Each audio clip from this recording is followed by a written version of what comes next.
Olá, respondendo à pergunta da Amanda Azevedo, e por que as pessoas estão negando a existência dessa pandemia? O primeiro ponto que eu quero trazer é que nós estamos vivendo uma era da informação e também da desinformação. A começar, por exemplo, pelo governo federal, e que está plantando na mente das pessoas uma dúvida. Afinal de contas, essa pandemia realmente, qual o grau dela? Parece que dá a entender isso, afinal de contas, nós já vamos para 2 meses sem o Ministério da Saúde. Então, esses são os fatos, independente da sua ideologia partidária ou não. O segundo ponto é sobre uma defesa psíquica chamada negação. As pessoas negam o problema, se afastam da realidade das coisas, até preferem nem comentar sobre o assunto.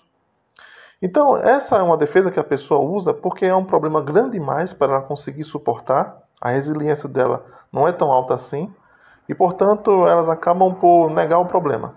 Isso leva a um terceiro ponto, que é sobre o apelo religioso. As pessoas acabam falando só morre quando Deus quer, vamos confiar em Deus. Ocorre que esse é um jeito de fugir da própria responsabilidade, colocando a responsabilidade em uma outra coisa, um outro ser, nesse caso Deus. Então, se fosse assim mesmo, as pessoas poderiam ler as passagens na Bíblia dos cristãos em que fala orai e vigiai, faça o que eu te ajudarei.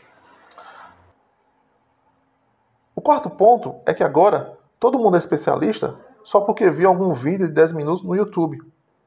E também nós corremos o risco de assistir pseudocientistas, pseudo-especialistas. Nós entramos na internet e vemos pessoas comentando sobre N coisas, e aí a gente escolhe aquele cara que fala aquilo que nos agrada mais, aquilo que a gente já concordava previamente, ao invés de pesquisar mais a fundo e colher informações de pessoas que são peritas no assunto, que realmente entendem, que trabalham sobre aquilo.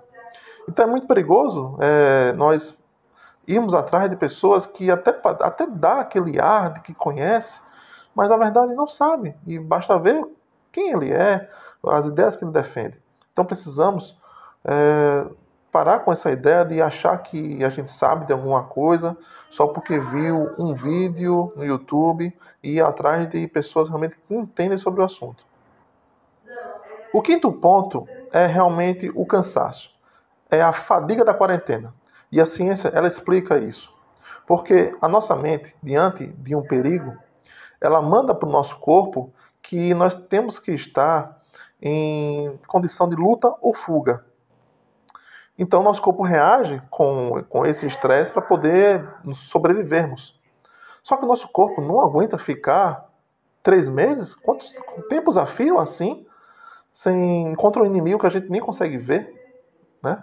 Então, também há uma outra questão também do paradoxo do isolamento. Então, a gente se isola e quando a gente se isola, não há um benefício imediato. Estamos nos isolando, mas contra o quê? Não existe um inimigo que a gente está vendo. Então, quando a gente se isola também, qual é o paradoxo? Quanto mais eficiente é o isolamento social, menos casos vão ter. E aí, aparentemente, esse isolamento não tinha razão de existir. Não tem tanto caso assim, os hospitais estão vazios, para que isolamento? Só que é justamente por isso, porque está funcionando que não está tendo casos.